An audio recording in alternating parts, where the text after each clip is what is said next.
We're going to review the scientific method and look at some examples to help you with your vocabulary and tie up everything we've done for the last few days.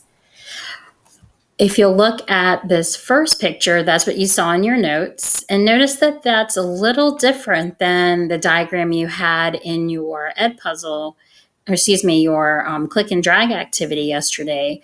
And I just wanted to point out this for that very reason. Sometimes we start with an observation and then we ask a question.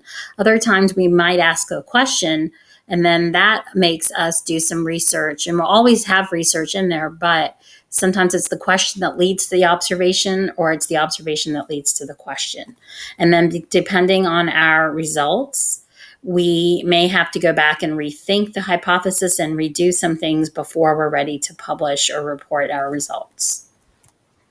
So we're starting with the observations that we gather with our senses, we're asking questions, and we're doing research. All of that leads to our educated guess, which is our hypothesis.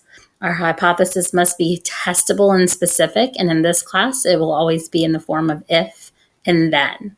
So it's going to help us make a prediction that's very specific, that if we do something, then we expect these results.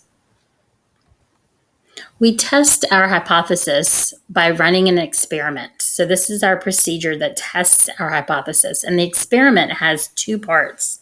The first part's called the experimental setup, that includes the variable, or the one thing that we're testing. The second part is just used as a comparison. Everything will be exactly the same in the control, except it will be missing the one thing we're testing, or the independent variable. Let's just review the vocabulary for a second. Remember, the variable is the one thing that's being tested, and it has two parts. The IV, or the independent variable, is what I change. It's the one thing that's being manipulated or changed in the experiment. What responds to that is the DV, or the dependent variable. This is something that is measured, and it's going to be reliant or depending on what we change the IV. It's important to remember that we only want to test one thing at a time.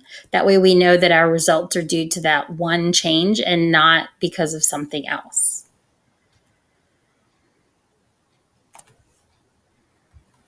There are many parts that we have to keep the same in an experiment, and these parts are called the controls, or sometimes, they're called the constants, but sometimes they're called the controlled variables.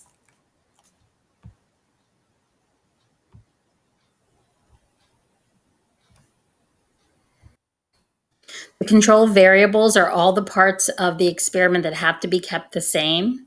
So when we look at the experimental setup and the control setup, the things like we saw in the previous example, the amount of water, sunlight, things like that, those are all things that have to be kept the same or constant. Those are the controlled variables. Not to be mistaken with the control, the actual setup, which is the comparison. And so we'll look at an example now of that.